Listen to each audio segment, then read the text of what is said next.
오늘 본문 말씀은 어렸을 때 성극을 통해서 또 여러 루트를 통해서 많이 접한 그런 말씀입니다. 예수님의 용서의 삶을 본받아 우리가 예수님을 본받아야 되겠는데, 특별히 오늘 본문 말씀을 통해서 무엇을 본받아야 될까? 예수님의 용서의 삶을 본받는 것이 허락하신 2016년도를 또 마음의 부담이 없이 꺼리낌이 없이 잘 준비하고 또 새로운 명년을 또 자유하는 마음으로 맞이할 수 있겠다. 오늘 시기적절하게 본문이 정해졌습니다.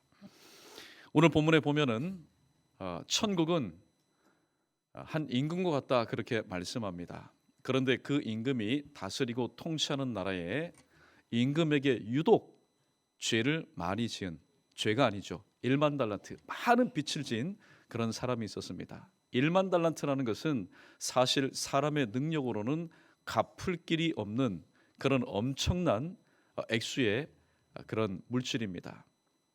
하루는 임금이 부릅니다. 너 이거 다 갚아라. 예. 그런 사실 갚을 능력이 있습니까? 갚을 능력이 없습니다. 그러면은 너의 몸과 네 처와 네 자식들과 너에 있는 모든 소유를 다 팔아서 갚아라.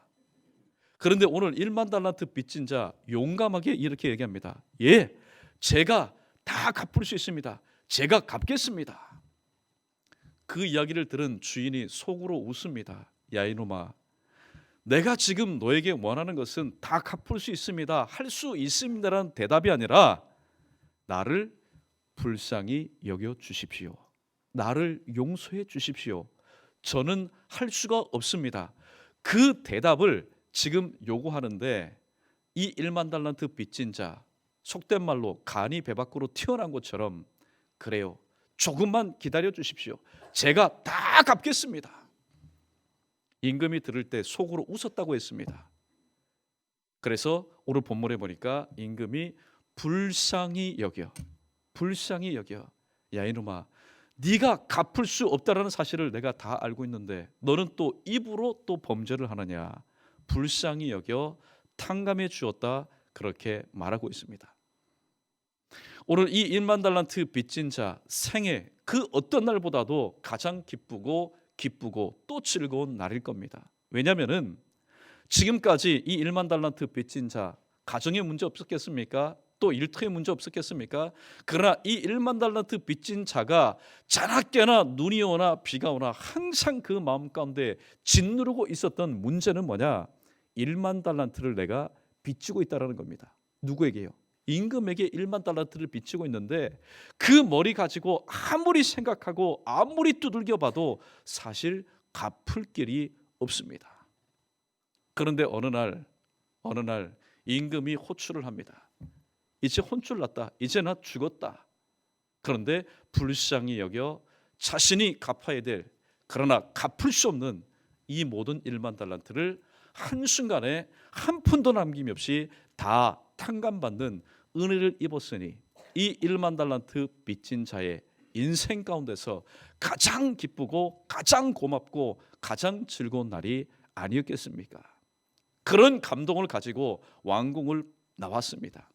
그런데 평상시에 자기에게 100데나리온 빚진 자를 만나게 됩니다. 사람이 은혜는 대리석에 새기라는 그런 말이 있는데, 대리석에 새기지 못하고 그저 받은 바 은혜를 잠시 잠깐 마음 가운데 새겼다가 또 눈에 보이니까 누굽니까? 나에게 100데나리온. 그 100데나리 있었으면은 내가 가정 가운데 필요한 것을 쓸 수 있었는데 그 사람이 빚지고 나에게 갚지 않음으로 인해서 한때 내가 가정 가운데 여러 모양으로 손해 본 것을 생각하니, 또 그 주범인 그 사람을 눈으로 보니, 그 사람의 목소리를 들으니 그 속에 있던 것들이 다시 치밀어 오르기 시작하였습니다. 그래서 그 사람을 붙들고 목을 잡아서 너 나에게 갚아라, 너 너에게 갚아라, 나를 한 번만 봐주십시오, 한 번만 봐주십시오. 갚겠습니다. 아니다, 옥에 투옥시켜버렸습니다. 이러한 모습들을 주변에 있는 동료들이 보게 되고 왕에게 가서 고하게 됩니다. 여러분, 오늘 본문 말씀은 저와 여러분 우리와 전혀 무관한 말씀이 아닙니다. 오늘 1만 달란트 빚진 자, 그랬다가 탕감받은 자는 저일 수도 있고 여러분 우리 모두일 수 있습니다. 때로는 우리가 백단으로는 빚진 자일 수도 있습니다. 오늘 말씀을 통해서 다시 한번 크게 한번 따라해 보겠습니다. 예수님 용서의 삶을 본받아 우리가 어떠한 삶을 살아야 되는지 한 세 가지의 말씀을 함께 나누고자 합니다. 자, 첫 번째 오늘 우리에게 주시는 교훈의 말씀은 용서하지 못함은 기도 응답에 방해가 된다라는 사실입니다. 쉽게 말하면은 기도 응답이 되지 않는 원인들 중에 외부적인 원인이 아니라 내부적인 가장 중요한 원인은 내가 용서치 못한 것이 기도 응답에 방해가 될 수 있다라는 사실입니다. 오늘 말씀을 보시면은 1만 달란트 빚진 이 비유가 어떤 메시지 중에 마지막에 기록이 되어 있냐면은 계속해서 용서.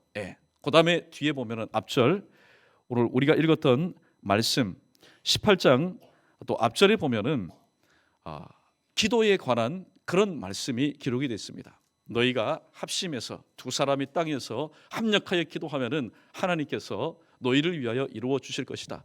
두세 사람이 내 이름으로 모인 곳에 나도 그들 중에 있겠다. 기도와 관련된 메시지를 주신 다음에 오늘 본문에 1만 달란트 빚진 자의 비유를 하고 계신다라는 겁니다. 무엇을 말합니까? 우리가 하나님 앞에 올려드리는 기도와 또 용서의 삶은 전혀 무관하지 않다라는 사실입니다. 다시 한번 따라해 보겠습니다. 기도와 용서의 삶은 무관하지 않습니다. 무관하지 않다는 것은 밀접한 관계를 가지고 있다라는 사실입니다. 여러분, 죄 용서하지 못하는 것도 어떻게 보면은 죄입니다. 용서하지 못하는 것도 죄입니다. 죄는 사이즈와 무게와 죄질과 횟수와는 상관이 없이 하나님 보실 때는 모두 다 죄입니다. 우리는 하나님 앞에서 나는 큰 죄인입니다. 그런데 이렇게 고백하는 사람은 들어본 적이 없습니다. 나는 하나님 앞에 작은 죄인입니다. 이렇게 고백하시는 분은 아직까지 제가 공식적으로 들어본 적이 없습니다. 그래서 저는 죄인입니다. 저는 하나님 앞에 큰 죄인입니다. 저는 죽을 죄인입니다. 용서받지 못할 죄인입니다. 무엇을 말합니까? 죄는 내가 몇 번 죄를 지었느냐 횟수와 상관이 없습니다. 내가 어떤 죄를 지었느냐 무게와 상관이 없습니다. 또 죄의 질과 죄질과 상관이 없습니다. 하나님이 보실 때는 모두 다 똑같은 죄라는 사실입니다. 저는 이 죄와 관련해서 이 예를 저는 자주 듭니다. 한 30평짜리 집이 있습니다. 그 30평짜리 집이 있는데 단층 집이 있고 또 30평 기본으로 해서 10층짜리 집이 있습니다. 우리가 지상에서 볼 때는 분명히 다릅니다. 똑같은 밑바닥이 30평이지만은 한 집은 단층 집이요, 한 집은 10층짜리 빌딩입니다. 그러나 똑같은 경우가 있습니다. 어떤 경우에는 똑같이 보일까요? 옆에서 보면은 분명히 다릅니다. 동에서 보든 서에서 보든 남에서 보든 삐뚤나게 보든 다 다릅니다. 그러나 저 하늘에서 보면은 한 점의 점과 똑같습니다. 100평짜리든 혹은 1000평짜리든 지상에서 볼 때는 분명히 차이가 납니다. 단층과 빌딩. 그러나 위에서 볼 때는 모두 다 똑같은 한 점과 마찬가지입니다. 우리의 삶도 마찬가지입니다. 우리는 죄에 대해서 말할 때에 우리는 항상 옆에서 보죠. 옆에서 보니까 누구는 큰 죄를 지었니, 누구는 작은 죄를 지었니, 누구의 죄는 용서받을 것이니, 누구의 죄는 용서받지 못할 것이니, 우리는 그렇게 말합니다. 그러한 우리의 모습을 보시고 오늘 1만 달란트 빚진 자를 향하여 임금이 품었던 것처럼 하나님은 어떻습니까? 속으로 웃으십니다. 속으로 웃으십니다. 내가 볼 때는 똑같은 죄인인데 너희는 스스로를 구별하여서 또 정죄하는구나. 주님은 그렇게 말씀하십니다. 오늘 첫 번째로 용서하지 못하는 것은 기도 응답에 방해가 된다. 여러분 그것을 체험한 적이 없습니까? 내 마음 가운데 용서하는 마음이 없습니다. 나는 잘못한 게 없습니다. 오히려 내가 피해자입니다. 그러므로 용서할 수 있는 권한은 내게 있습니다. 그런데 내가 용서하지 못하였습니다. 기도할 때 여러분 마음이 평안하던가요? 절대로 평안하지 않을 겁니다. 기도 응답 받지 못합니다. 왜냐하면 내가 피해자요, 내가 또한 이 모든 것을 와서 용서하는 것을 내가 용서해 줘야 될 사람임에도 불구하고 내가 용서치 못하는 그런 불편한 마음으로 인해서 하나님 앞에 기도할 때도 마찬가지고 기도하여도 응답받지 못하는 바로 원인이 여기에 있다는 사실입니다. 성경은 말합니다. 시편 66편 18절에서 내가 죄악을 품으면 주께서 듣지 아니하시리라 그렇게 말합니다. 소두의 죄는 무엇이라고 말했습니까?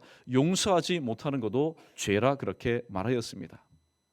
두 번째, 오늘 우리에게 주시는 교훈입니다. 한번 따라해 보겠습니다. 용서의 기준은 예수님의 용서입니다. 33절 말씀 우리 다 함께 읽어보겠습니다. 33절입니다. 시작. 내가 너를 불쌍히 여김과 같이 너도 내 동료를 불쌍히 여김이 마땅하지 아니하냐 하고. 아멘. 용서의 기준은 예수님의 용서입니다. 사람의 용서가 절대로 기준이 될 수 없습니다. 혹시 기준은 될 수 있겠지요. 그러나 사람의 용서는 긁어부스럼을 만들 뿐입니다. 소두에 말씀드린 것처럼 보고 들으면은 또 그 가운데 있는 것들이 다시 떠올라서 오히려 덮어줄 것은 덮어주고 덮어주지 못할 것은 덮어주지 못하는, 주님은 말씀합니다. 용서라는 것은 허다한 죄를 덮는다 그렇게 말씀하였는데, 오늘 사람의 용서가 기준이 되어서 또 사람의 그 모든 것을 보게 되면은 이러한 누를 범하게 된다는 사실입니다. 그러므로 우리는 예수님의 용서를 우리의 용서로 보고 또 그러한 삶을 우리는 살아야 됩니다. 그런데 예수님의 용서를 하기에 앞서서 우리는 하나님의 도움이 절대적으로 필요합니다. 잠언 16장 17절 말씀해 보니까 사람의 행위가 여호와를 기쁘시게 하면 바로 그 사람의 원수라도 그로 더불어 화목하게 하시느니라. 전도서에 보면 이런 말씀이 있습니다. 전도서 4장 12절에 삼겹줄은 쉽게 끊어지지 않는다. 삼겹줄은 쉽게 끊어지지 않는다. 물론 해석하기 나름이지요. 하나의 겹 혹은 두 겹은 잘 끊어집니다. 그러나 세 겹으로 꼬인 그 줄은 잘 끊어지지 않습니다. 모든 인간과의 관계도 당사자들 간에서 물론 풀 수가 있습니다. 세상 사람들 한번 보십시오. 세상 사람들은 서로에 대해서 꼬인 것이 있을 때 믿지 않는 사람들, 남성들 한 잔 기울이면은 그 순간부로 다 끝냅니다.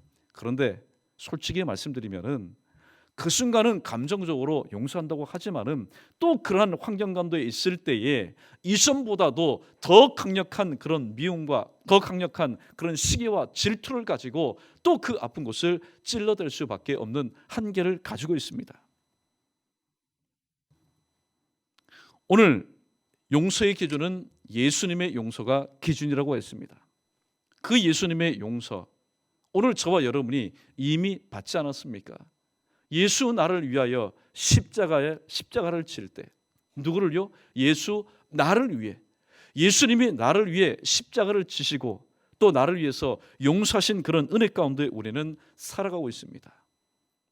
우리는 용서에 대해서 십자가에 달린 이 사람을 좀 기억했으면 좋겠습니다. 예수님께서 마지막 운명하실 때에 예수님 한편 강도를 여러분 기억나십니까? 예수님 한편 강도는 예수님을 저주했습니다. 네가 하나님의 아들이면은 너도 구원하고 우리도 구원해라. 여러분 절대로 사람의 음성으로 듣지 마십시오. 그것은 마귀가 끝까지 십자가상에서 동일한 위치에서 예수님을 마지막으로 유혹하는 마귀의 음성이라는 사실입니다. 예수님은 그 십자가를 아프고 견딜 수 없지만은 지시해만 하였습니다. 그러나 마귀는 마지막 십자가 옆에서 한편 강도의 그 입을 통해서 네가 만약에 하나님의 아들이라면은 위하는 것 같은 메시지지만은 절대로 그렇지 않습니다. 너와 나를 구원해라. 그러나 또 다른 한편 강도는 어떻게 하겠습니까? 주님이여 나를 어떻게 해요? 기억해달라. 기억해달라는 건 뭡니까? 주님의 이 용서의 한마디가 아니면은 나 같은 죄인 세상에서도 버림받았는데 나를 누가 받아주겠습니까? 그러므로 천국에 이를 때에 나를 기억하시고 나를 품어주옵소서. 그렇게 주님 앞에 진정으로 용서를 빌 때에 주님은 자 그러면은 나와 함께 낙원에 있으리라. 어쩌면은 저와 여러분 우리 모두 십자가 위에서 예수님 곁에 달려서 절체절명 가운데 용서를 받은 그런 사람은 아니지만은 여러분 우리의 삶에도 얼마나 많은 위기가 있습니까? 십자가상의 위기도 있고, 때로는 사망의 음침한 골짜기의 위기도 있고, 때로는 기가 막힐 웅덩이와 수렁 가운데 위기도 있고, 때로는 인생의 낭떠러지 한 발자국 뒤로 떨어지면은 죽을 수밖에 없는 그런 위기 가운데 우리는 있었습니다. 그런 위기 가운데 있을 때 주님은, 내가 먼저 주님을 찾은 것 아닙니다. 나는 되어진 일로 인해서 하나님도 말씀도 은혜도 지난 과거에 받았던 모든 것도 다 잊어버렸습니다. 너무나 충격이 크기 때문에. 그러나 그때마다 주님은 당신의 택한 자가 한 발자국만 뒤로 물러나면은 실족하여 죽을 수밖에 없기 때문에 하나님은 시험 당할 쯤에 피할 길을 내사 찾아오셔서 또 그를 붙들어 주셔서 능히 이 모든 것을 감당할 수 있도록 해주셨습니다. 이 말씀의 은혜는 오늘 저와 여러분과 무관한 고린도 교회에게만 주시는 말씀이 아니라 이미 우리는 다 겪었습니다. 이미 우리는 다 체험한 바입니다. 그런데 오늘 저와 여러분 앞에 21세기판 한 달란트 받은 자, 아니요, 100데나리온 받은 자가 만약에 서 있을 때에 저와 여러분은 어떻게 하셨습니까? 그리고 지금 어떻게 하고 있습니까? 그리고 앞으로 어떻게 하실 것입니까? 용서해야 된다고 말씀하는데 오늘 두 번째 대지의 말씀처럼 그 용서의 기준은 절대로 내 용서, 사람의 용서, 어떤 인간의 이 땅에 존재했던 용서의 대가, 용서의 달인의 그 용서가 기준이 될 수 없고 바로 오직 십자가에서 나를 위해서 못 박혀 죽으신 예수 그리스도의 용서만이 바로 용서의 기준이 될 수 있다는 사실을 오늘 33절 말씀을 통해서 예수님은 베드로에게 그리고 제자들에게 21세기를 살아가는 오늘 우리에게 용서의 기준은 이것이라고 말씀하고 있는 것입니다. 사랑하는 성도 여러분, 오늘 2016년을 살아가면서 또 우리 모두는 서로에게 부지 중에 또 원치 않게 상처를 주기도 하였고 상처를 입기도 하였고 또 그것이 멍이 되어서 세상에 어떤 치료약을 가지고도 아직도 아물지 않는 그런 상태에서 우리는 이제 2017년도를 한 주간 정도 앞두고 있습니다. 오늘 우리 인간의 육신 가운데 있는 상처는 세상에 존재하는 어떤 좋은 약을 통해서 시간이 문제지요. 다 치료될 수 있습니다. 아물 수 있습니다. 그러나 마음의 상처, 영혼의 상처는 오직 하나님의 말씀으로 이 땅에 오신, 빛으로 오신 예수님만이 이 모든 것을 치유하실 수 있다는 사실을 다시 한번 기억하시고 이 시간 말씀 듣는 중에 주님 내게 오십시오. 주님 나에게 찾아오십시오. 저는 되어진 일로 인해서 주님의 어루만져 주심과 주님의 다듬어 주심과 주님의 그 피 묻은 손에 치료와 치유와 회복의 은혜가 아니면은 저는 마치 십자가에 달려서 주님의 용서와 주님의 품어주심이 않으면 세상에서도 버림받고 또 저 하늘나라도 갈 수 없는 죄인입니다. 저에게 다가오셔서 다시 한번 저의 마음을 어루만져 주시고 저에게 다시 한번 새 생명을 주시고 저에게 다시 한번 새로운 삶을 살 수 있도록 하나님 은혜 덧입혀달라고 여러분 그렇게 오늘 또 기도하시는 가운데 뒤에서 들려오는 세미한 음성, 내가 너와 함께 있다, 나는 이미 너의 죄를 다 용서했다, 그런 주님의 세미하신 음성을 듣고 다시 한번 영혼이 회복되어서 허락하신 이번 2016년도 주님 은혜 가운데서 또 마무리할 것 잘 마무리하시고 2017년도를 은혜 가운데 자유하는 마음으로 기쁜 마음으로 맞이할 수 있는 저와 여러분 우리 모두 되기를 주님의 이름으로 간절히 축복합니다. 마지막 세 번째입니다.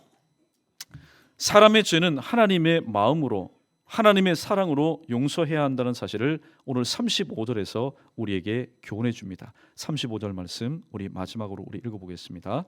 35절입니다. 시작. 너희가 각각 마음으로 형제를 용서하지 아니하면 나의 하늘 아버지께서도 너희에게 이와 같이 하시리라. 아멘. 오늘 여기에 보니까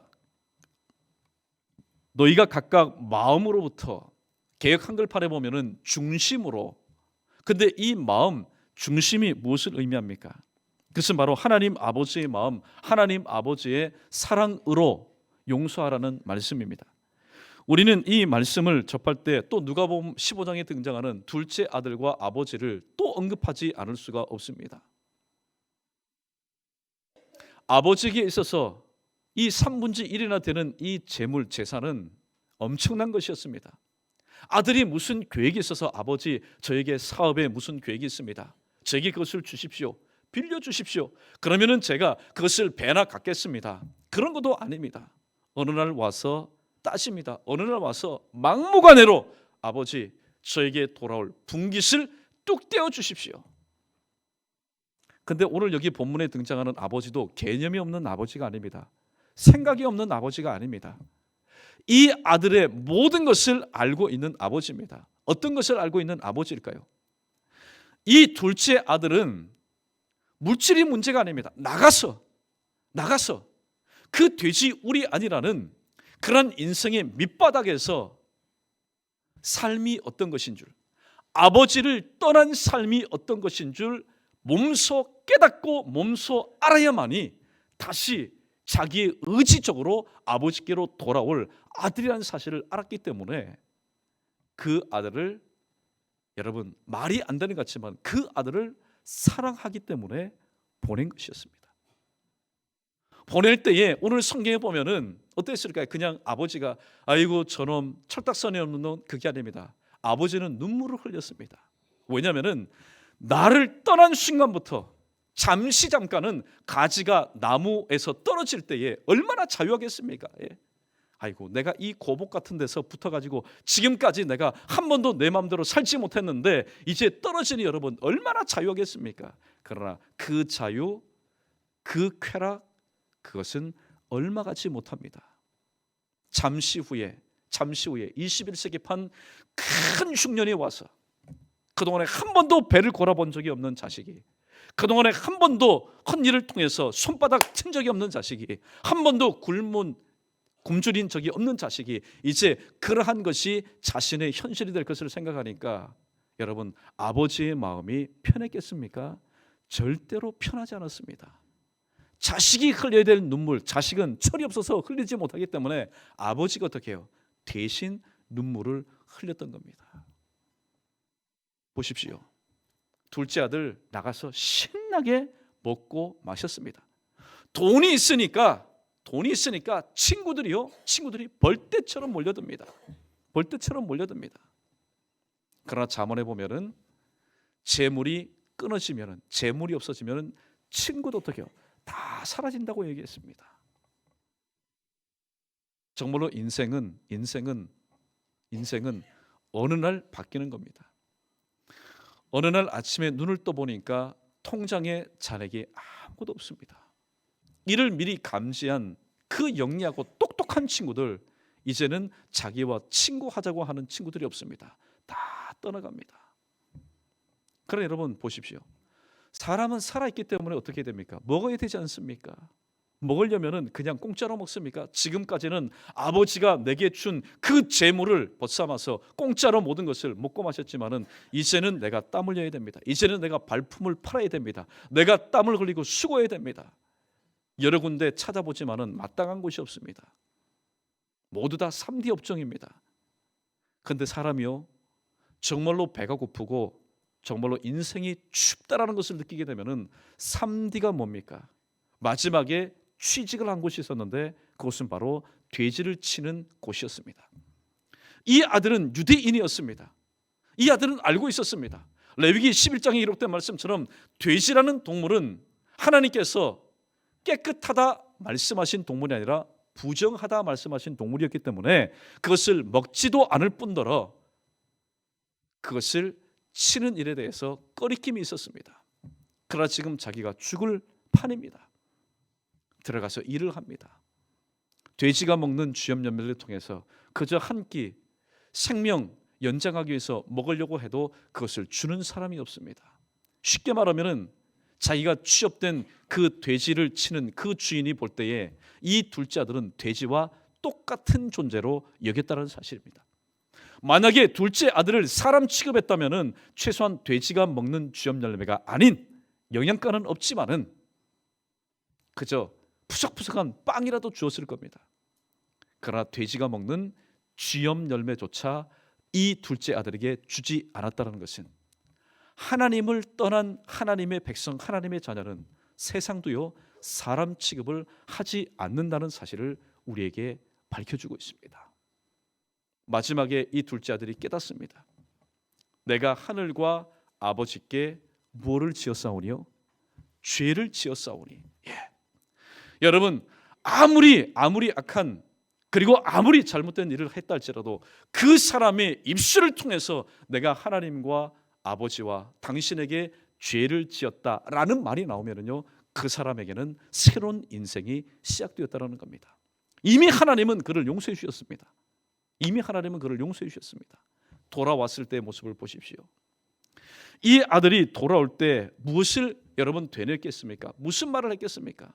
아버지, 내가 아버지께 죄를 지었습니다. 품꾼의 하나로만 주십시오. 품꾼의 하나로만 여기도 제가 이 배를 골치 않겠습니다. 아버지께 돌아왔을 때 아버지의 모습을 한번 보십시오. 저는 이 장면을 생각하면 정말로 속에서 눈물이 납니다. 아버지 아무 말 하지 않습니다. 둘째 아들 여러분 보십시오. 아버지보다 시력이 좋지 않겠습니까? 그러나 아닙니다. 죄를 짓고 허랑방탕한 삶을 살고 돌아온 이 둘째 아들은 눈이 잘 보이지가 않습니다. 왜냐하면 돼지가 먹는 쥐염 열매를 통해서 먹지 못했기 때문에 영양실조 걸려서 일단 시신경이 모두 다 파괴됐습니다. 봐도 사람인지 아닌지 모릅니다. 그러나 아버지는 오매불망 집을 떠난 그 둘째 아들이 돌아오기까지 모든 신경이 떠나간 그 둘째 아들의 뒷모습에 있었기 때문에 그 아들이 다시 돌아오기를 학수고대하면서 그렇게 기다렸던 겁니다. 돌아왔을 때 아버지가 그의 목을 안고 껴안았다. 요즘 같으면은 사람들 양복이나 작업복을 입기 때문에 사실 끊어놓으면은 여러분 다 보입니다. 누가 누구를 끊어놨네, 누가 누구를 포옹했네. 그러나 유대인들의 옷은 다릅니다. 유대인들의 옷은 밤이면은 이불이요, 낮이면은 옷입니다. 그러므로 그 옷을 가지고 넓다른 옷을 가지고 아들을 품었기 때문에 이 아버지 품 안에 지금 누가 지금 있는지 동네 사람들은 모릅니다. 일전에 말씀드렸지요. 이러한 죄를 범한 자식이 오면은 그 자식은 돌에 맞아 죽을 자식입니다. 이 아버지도 알았습니다. 그래서 그 모든 허물을 보이지 않도록 하기 위해서 자기의 그 넓은 옷자락을 가지고 완전히 어떻게 해요? 포개어 덮었다라는 겁니다. 그래서 사랑은 허다한 죄를 덮는다라고 말씀하는 겁니다. 이러한 은혜를 우리가 받지 않았습니까? 이런 은혜를 우리가 받았다라면은 오늘 또 우리 모두 저를 비롯해서 우리 모두도 다 허물진 인생입니다. 허물진 인생입니다. 어떨 때 보면은 대단한 것 같지만은 여러분 대단하지 않습니다. 그러므로 우리 모두가 서로에게 지은 그 죄는 절대로 내 마음, 목사의 마음, 혹은 중직의 마음, 아버지의 마음 아닙니다. 하나님의 마음, 하나님의 그 사랑의 마음으로 용서해야만이 이 모든 것이 하나도 앙금 없이, 하나도 뒤끝 없이 다시 한번 그로 하여금 새로운 삶을 살게 하는 바로 기준이 될 수 있다는 사실입니다. 오늘 마지막 한 가지만 더 말씀드리겠습니다. 여러분, 사람은 달라져야 되고 사람은 변화되어야 됩니다. 그런데 달라짐의 그 근본적인 원동력이 될 수 있는 것이 바로 용서라는 사실입니다. TV에 보면은 누가 달라졌어요? 아이가 달라졌어요? 뭐 그런 프로그램이 있지 않습니까? 근데 가만히 보면은 남의 이야기가 아닌 것 같습니다. 근데 케이스는 여러 가지입니다. 다 다양한 케이스예요. 그러나 꼭 똑같은 결론은 이겁니다. 지금까지는 정죄하였고 지금까지는 잘못한 거, 야 너 뭐 잘못했다, 1, 2, 3, 4, 5의 A4 용지를 가지고 그때는요 아이들도 마찬가지고 상대방도 마찬가지로 어떻게 됩니까? 더욱더 날카로워집니다. 우리 사람의 마음에는요 두 가지 본성이 있습니다. 악한 본성이 있고 또 어떻게 해요? 선한 본성이 있습니다. 선한 본성은 어떻게 하든지 간에 성령의 그 능력으로 살기를 원합니다. 성령의 소욕대로 살기를 원하지만은 악한 본성은 아닙니다. 성령의 소욕대로 살려는 우리의 선한 본성을 자꾸만 어떻게 해요?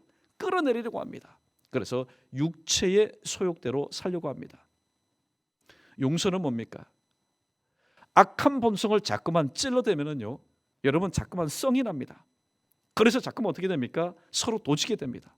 그러므로 우리는 악한 본성이 아니라 선한 본성에 대해서 인정해주고, 선한 본성에 대해서 격려해주고, 선한 본성에 대해서 위로해주고, 그 아픈 상처를 위로해주고, 이것이 바로 오늘 또 내가 달라질 수 있고 상대방도 달라질 수 있고 모두가 달라질 수 있는, 변화될 수 있는, 그래서 예수님의 마지막 기도 요한복음 17장 11절 말씀, 우리가 하나 된 것 같이 저희도 달라져서 변화되어서 하나 되게 해달라는 그 주님의 기도를 우리가 이루어 줄 수 있다는 사실입니다. 사랑하는 성도 여러분, 가만히 생각해 보니까 하나님이 이런 영감을 주십니다.